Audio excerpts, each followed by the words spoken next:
napakagandang babae. Siya ay kilala sa kanyang kahanga-hangang kagandahan, katalinuhan at di matatawarang alindog. Ang kanyang eleganteng galaw at mainit na ngiti ay nag-iwan ng malalim na impresyon sa lahat ng nakapaligid sa kanya. Ngunit isang araw, ang kanyang buhay ay nagtapos sa isang nakakagimbal na pangyayari sa loob ng simbahan. Sa videong ito, dadalhin ko kayo sa McAllen, Texas, USA, upang balikan natin ang malagim na nangyari kay Irene Garza, isang relihiyosang beauty queen at school teacher na walang ibang hangad kundi ang mamuhay na matiwasay kasama ang kanyang pamilya at maglingkod sa Diyos. Noong gabi ng April 16, 1960, araw ng Sabado, hiniram ni Irene ang sasakyan ng pamilya upang pumunta sa simbahan at ipinangako sa kanyang ina na hindi siya magtatagal. Umalis siya mula sa bahay ng kanyang mga magulang bandang alas 6 ng gabi at nagmaneho ng 12 bloke patungo ng Sacred Heart Church kung saan siya ay nagplano na mangumpisal. Isang parokyano ang nakakita sa kanya na nakaluhod mag-isa sa ikalimang hanay. Ang iba ay naaalala na inilagay niya ang puting belo sa kanyang ulo. Ngunit wala ni isa ang nakakita sa kanya na umalis ng simbahan ng gabing iyon. Kinabukasan, Easter Sunday, ang kanyang sasakyan ay nakaparada pa rin sa kalsada mula sa naturang simbahan. Hindi na siya nakauwi. Pagkalipas ng 2 araw, ang kanyang sapatos ay natagpuan ng ilang pulgada mula sa gilid ng bangketa malapit sa simbahan. Nang sumunod na Huwebes, natagpuan ang kanyang bangkay na lumulutang sa isang irigasyon. Ang isang autopsy ay malalaman sa kalaunan na siya ay binugbog, sinuffocate, at ginahasa habang walang malay. Ang kasong ito ay nanatiling misteryo sa loob ng 4 na dekada, bago tunay na lumitaw ang makakapagbigay linaw sa kanyang pagkamatay. Bakit hindi na siya nakitang lumabas ng simbahan? Sino ang walang pusong salarin na gumawa ng karumal-dumal na krimen laban sa dalagang ito?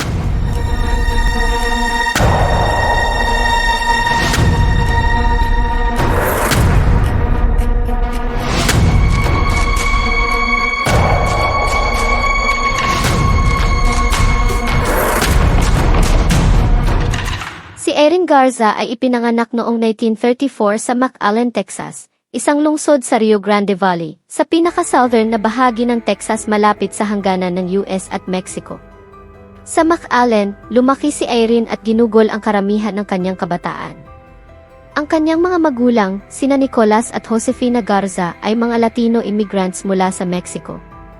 Sila ay nagmamay-ari ng maunlad na dry cleaning business sa McAllen na nagbigay daan sa kanilang paglipat mula sa hindi gaanong mayamang bahagi ng lungsod, papunta sa mas maunlad na lugar sa Hilaga.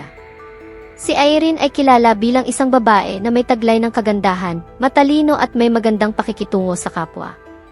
Nag-aral siya sa McAllen High School, kung saan siya ang naging kauna-unahang Latina drum majorette. Ang kanyang mga tagumpay ay nagpatuloy ng koronahan siya bilang Miss All South Texas Sweetheart noong 1958 at naging homecoming queen sa Pan American College. Nakikita kay Irene ang kanyang dedikasyon sa komunidad sa pamamagitan ng kanyang trabaho bilang guro sa mga batang kapuspalad sa McAllen. Siya rin ay isang aktibong miyembro ng Legion of Mary, isang grupong Katoliko na nakatuon sa debosyon at serbisyo. Ang kanyang pananampalataya ay isang malaking bahagi ng kanyang buhay, at siya ay tumutulong sa Sacred Heart Church sa McAllen. Araw-araw niyang sinasagawa ang kanyang debosyon sa may kapal sa pamamagitan ng pagdalo sa misa at komunyon na nagbibigay sa kanya ng lakas, kumpiyansa sa sarili at kakaibang saya. Sa Saturday ng gabi, April 16, 1960, si Irene ay nanghiram ng sasakyan ng pamilya upang pumunta sa simbahan para sa kanyang regular na pagdalo sa misa at kumpisal.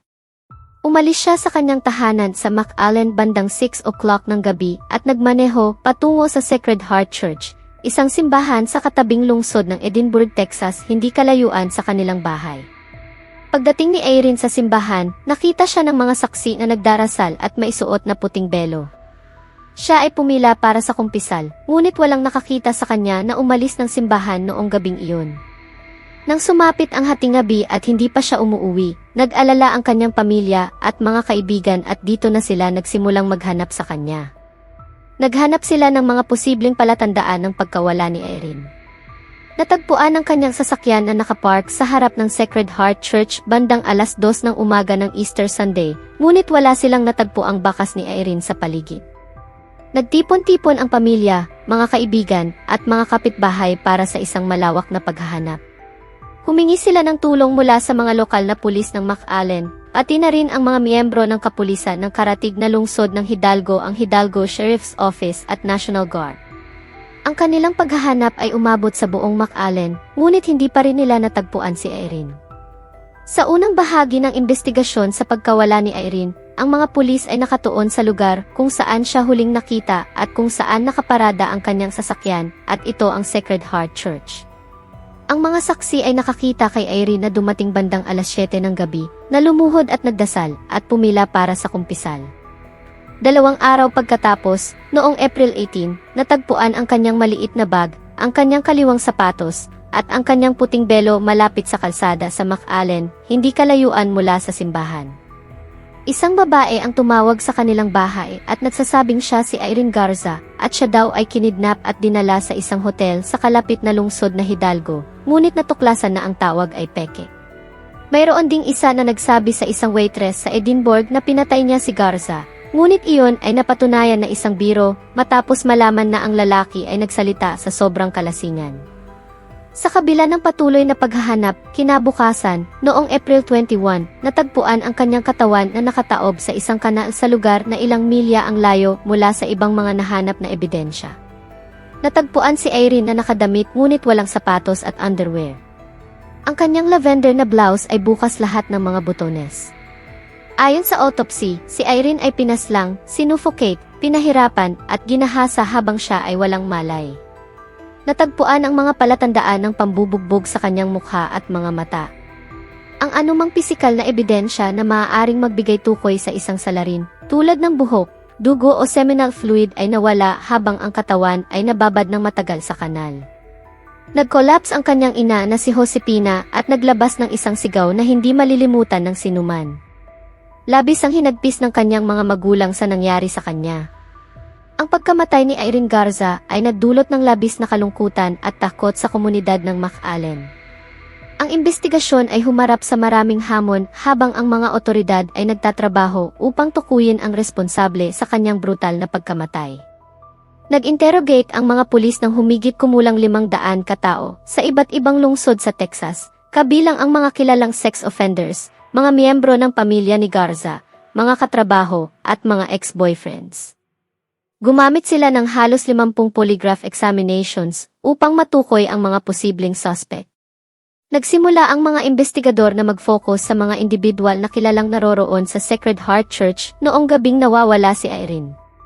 Sa mga sumunod na araw, nireconstruct ng mga investigador ang mga linya ng kumpisal. Sinuri nila ang bawat saksi at nag-chart ng posisyon ng bawat tao sa simbahan upang matukoy ang huling mga sandali ni Irene bago ang kanyang pagkawala. Isa sa mga mahahalagang detalye ay ang pagpasok ni Irene sa rectory na mag-isa. Ang rectory, na karaniwang tirahan ng mga pari, ay hindi maaring pasukin ng mga hindi pari o klerigo. Ang huling tao na nakita kasama si Irene ay isang 27 years old na pari na si Reverend Father John Fight. Nagkaroon ng maraming tanong kung si Father Fight nga ba ang salarin sa pagkamatay ni Irene. Ang kanyang pangalan ay patuloy na umuugong sa mga investigasyon at ang kanyang involvement sa mga pangyayari ay naging sentro ng pagsusuri ng mga pulis. Sino si Reverend Father John Fight?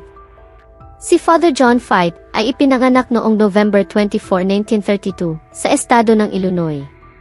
Siya ay nag-aral sa seminaryo sa San Antonio, Texas at naordinahan noong 1958.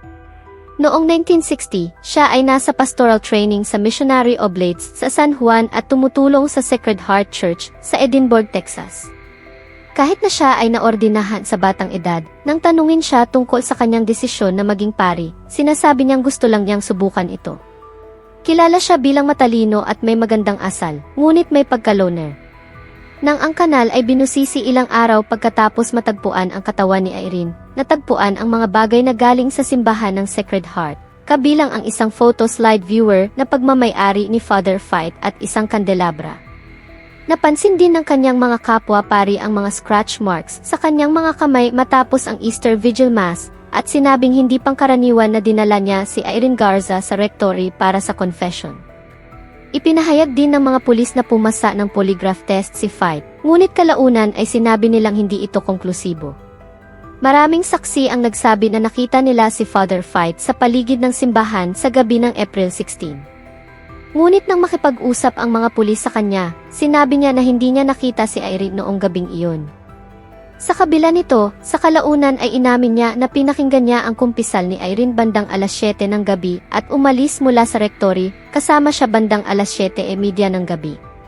Ipinaliwanag niya ang kanyang pag-alis mula sa santuaryo ay dahil nabasag ang kanyang salamin ng gabing iyon. Madalas niyang nilalaro ang kanyang salamin habang nakikinig ng confession. Ayon kay Fight, bumalik siya sa pastoral house o ang rektory ng simbahan upang kumuha ng panibagong salamin, ngunit nang dumating siya roon ay wala siyang susi, kaya kinailangan niyang umakyat sa ikalawang palapag ng bahay.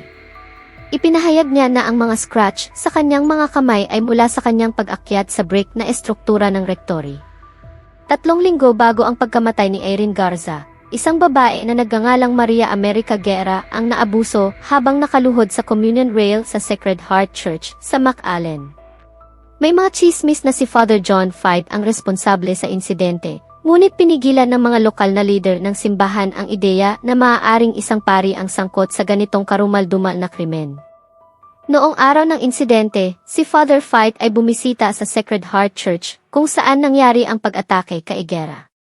Bagaman nagkaroon ng mga usap-usapan tungkol sa posibilidad na siya ang may kagagawan, itinanggi ni Fight ang anumang pagkakasangkot sa insidente.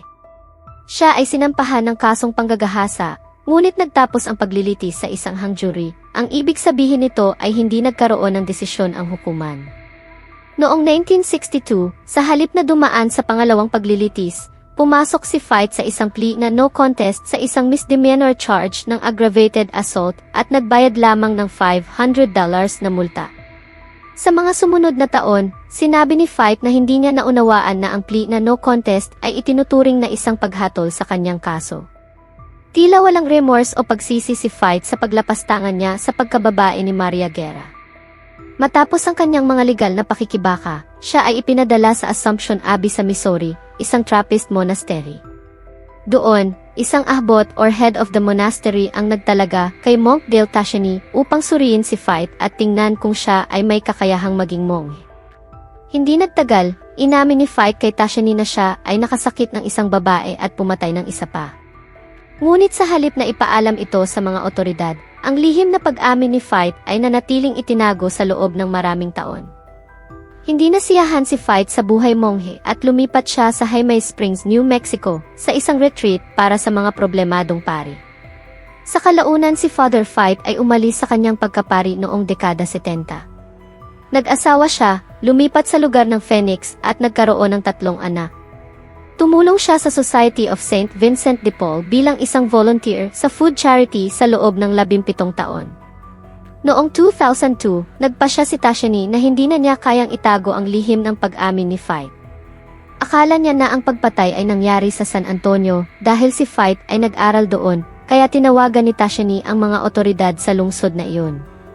Muling binuksan ang investigasyon sa pagkamatay ni Garza noong taong iyon. Nakipag-ugnayan si Texas Rangers investigator Rudy Jaramillo kay Father Joseph O'Brien, isang pari na nakatrabaho ni Fight noong panahon ng pagkamatay ni Garza. Bagaman sinabi ni O'Brien sa isang programang telebisyon noong 2000 na wala siyang alam tungkol sa pagpatay, inamin niya kay Jaramillo na inamin ni Fight ito kaagad pagkatapos ng insidente. Noong 2002 din, ang polygraph examiner na nag-test kay Fight noong 1960 ay nagsabi na siya ay nagduda sa mga resulta na iniulat. Sinabi ng paunang ulat na pumasa si Fight sa polygraph, ngunit sa tingin ng examiner ay hindi talaga pumasa si Fight sa polygraph test. Matapos ang ilang taon ng pagsusumikap na makamit ang katarungan para kay Irene Garza, hindi natupad ang hangad ng kanyang pamilya sa ilalim ng pamumuno ni Rene Guerra, na nagsilbing district attorney ng Hidalgo County mula dekada 90 hanggang taong 2014. Si Guerra ay nagpasya na hindi isampa ang kaso ni Garza sa grand jury hanggang taong 2004. Noong muling tinutukan ang kaso, hindi na ipatawag sina Tashani, O'Brien at Fight upang magbigay ng pahayag. Ang grand jury ay nagdesisyon na walang sapat na dahilan upang kasuhan si Fight, kaya't hindi siya naipakulong. Ang sitwasyon ay lalo pang sumalungat ng pumanao si O'Brien noong 2005 na isa sa mga pangunahing saksi na maaaring magbigay linaw sa kaso. Ayon kay Guerra, may mga hadlang sa kaso tulad ng kakulangan sa masusing investigasyon at ang demensya ni O'Brien noong tinanong na nagbawas sa pagiging kredibol ng kanyang mga sagot. Sinabi ni Guerra, bakit pa tayo mag-aksaya ng oras sa kanyang pagkamatay? Namatay siya at nakawala ang gumawa ng krimen. Ang mga salitang ito ay nagdulot ng matinding sakit sa pamilya Garza, na umaasang makakamit ang katarungan para sa kanilang mahal sa buhay. Ang pangungutyang ito ay nagdulot ng gahlit, ngunit patuloy silang umaasa sa katarungan kahit sa kabila ng kakulangan ng konkretong ebidensya. Dahil dito, ang kaso ni Irene Garza ay unti-unting nawala sa limelight, at ang pagsisikap para sa katarungan ay tila nalugmok sa isang estado ng pagkaantala. Nanatili itong cold case sa maraming taon. Noong 2014, naganap ang isang makasaysayang eleksyon sa Hidalgo County. Si Judge Ricardo Rodriguez ay tumakbo para palitan si Rene Guerra bilang District Attorney. Ang kaso ni Irene Garza ay naging sentro ng kampanya ni Rodriguez. Nangako siya na kung siya ay mahalal, muling titingnan niya ang kaso at sisikaping makamit ang katarungan para sa pamilya Garza. Nang manalo si Rodriguez at umupo sa kanyang pwesto bilang District Attorney noong January 2015, agad niyang tinangkang ipatupad ang plano niyang muling imbestigahan ang kaso. Noong April 2015, opisyal na inihayag ni Rodriguez na muling binuksan ang imbestigasyon sa kaso ni Irene Garza. Noong February 2016, nahuli si Father John Fight sa Scottsdale, Arizona. Sa edad na 83, ginamit ni Fight ang isang walker habang siya ay lumitaw sa korte. Noong March 2016, siya ay na-extradite pabalik sa Texas at ikinulong sa Hidalgo County Sheriff Adult Detention Facility. Pumasok siya ng plea na not guilty. Humiling ang prosekusyon ng bond na $750,000, samantalang humingi ang depensa ng $100,000 bond na may kasamang impormasyon na si Fight ay may stage 3 kidney at bladder cancer. Itinakda ni Judge Luis Singletary ang bond na $1 million. Nagkaroon ng status hearing sa kaso mula Hunyo hanggang November 2016 habang patuloy ang discovery process. Noong February 2017, itinakda ang trial sa katapusan ng Abril, at si Fight ay nasa medikal na pangangalaga sa Hidalgo County Jail. Noong Abril, humiling ang depensa ni Fight na ilipat ang venue dahil sa pangamba na hindi makakakuha ng patas na paglilitis sa Hidalgo County. Nag-file sila ng 700 pahinang dokumento na nagsasabing si Fight ay tinawag na mamamatay tao ng mga mamahayag at ang pagkaantala sa kanyang pag-akusa ay dahil sa proteksyon ng Roman Catholic Church. Noong Marso, nag-testify si Tasha ni ilaban kay Fight sa isang closed deposition na pinapayagan ng batas ng Texas dahil sa edad ng saksi at ang kanyang espesyal na kaalaman sa kaso. Noong December 7, 2017, nahatulan si Fight sa pagpatay kay Garza, at ang hatol na ito ay nagbigay ng kagalakan at kapanatagan sa pamilya ni Irene Garza. Ang kanilang matagal na pag-asa at pagdadasal para sa katarungan ay sa wakas natupad, na nagbigay ng pag-asa at kapayapaan sa kanilang mga puso. Sa yugtong sentencing, humiling ang abogado ni Fight ng probation, ngunit tinanggap ng prosekusyon ang parusang 57 years, simbolo ng tagal ng panahon mula nang mawala si Garza. Gayunpaman, noong December 8, 2017 ipinanukala ng hurado ang sentensyang life imprisonment para kay Fight. Ito ay nagbigay ng kasiyahan sa pamilya Garza, na sa kabila ng mahabang paghihintay at pagsubok, nakamit din nila ang katarungan para sa kanilang mahal sa buhay. Si Fight ay ikinulong sa WJA Unit 10 milya hilaga ng Huntsville, Texas, at pumanaw noong February 12, 2020 dahil sa natural na sanhi. Ang katarungan para kay Irene Garza ay isang mahalagang hakbang sa pagpapawi ng sakit at pagkakamit ng kapayapaan para sa kanyang pamilya. Ang hatol na habang buhay na pagkakakulong ay nagbigay diin sa kanilang pananampalataya sa katarungan at nagbigay sa kanila ng matinding kaligayahan at kapanatagan. Ang buhay ni Irene Garza ay isang patunay na ang hustisya ay tunay na makakamit, lalo na para sa isang tulad niya na may matibay na pananampalataya sa Poong may kapal. Gayon din, ito ay nagbigay diin sa isang katotohanan na may mga abuso ring nangyayari sa loob ng simbahang Katoliko. Bagaman may mga ganitong insidente, hindi natin dapat husgahan ang lahat dahil karamihan sa mga pari ay tunay na naglilingkod sa Diyos. Kini nagpahinumdum ka nato nga ang usa ka pari, tawo usab nga makasala og posibleng makabuhat og usa ka krimen, bisan pa sila nag-alagad sa atong simbahan. Daghang kaayong salamat sa inyong paghuman sa istorya. This is Sunny, your Bisaya storyteller of Sunny's Tagalog Crime Stories.